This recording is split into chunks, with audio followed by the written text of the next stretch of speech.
राम राम मंडळी, तुमच्याकडे जरी काचेची रिकामी बाटली असेल तर ती टाकून देऊ नका. बाटली भराया घरच्या घरी टमाट्याची सासू बनवा, ते बी फक्त 40 ते 50 रुपयामध्ये. लय सोपं आहे बघा. टमाट्याची सासू बनवाया 1 किलो टमाटर, 1 कांदा, 1 बीट, 10-12 लसणाच्या कुड्या घ्यायच्या, चमच्याभर जिरं, दालचिनी, 4-5 लवंगा आणि मिरं याची बारकुशी पुडी बांधून घ्यायची सुती कापडाची बघा.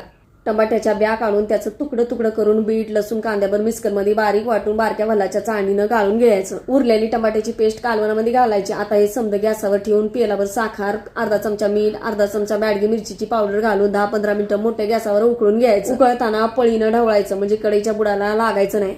टमाट्याच्या रसाचं कढईच्या बाहेर शितोडं उडायला लागल्यावर गॅस बारीक करून मसाल्याची पुडी घालून 5 मिनिटानं 5-6 चमचं व्हिनेगर वतून 10-12 मिनिटं शिजू द्यायचं. रस घट झाल्यावर त्याचं 2-3 थेंब प्लेटीमध्ये वतून गार झाल्यावर घसरगुंडी वाणी रस न घसरता हळूहळू यायला लागला म्हणजे टमाट्याची सासू तयार बघा. टमाट्याची सासू गार झाल्यावर बाटलीमध्ये नरसाळीने भरून फ्रीजमध्ये ठेवून द्या. बीटानं आणि बॅडगी मिरचीच्या पावडरीनं टमाट्याच्या सासूला झाक रंग येतो. बाहेर 70-75 रुपये खर्चण्यापूर्वीच घरच्या घरी टमाट्याची सासू बनवा आणि लेकरा बाळासनी खाया घालून ठेंग्याचं बटन दाबा विसरू नका.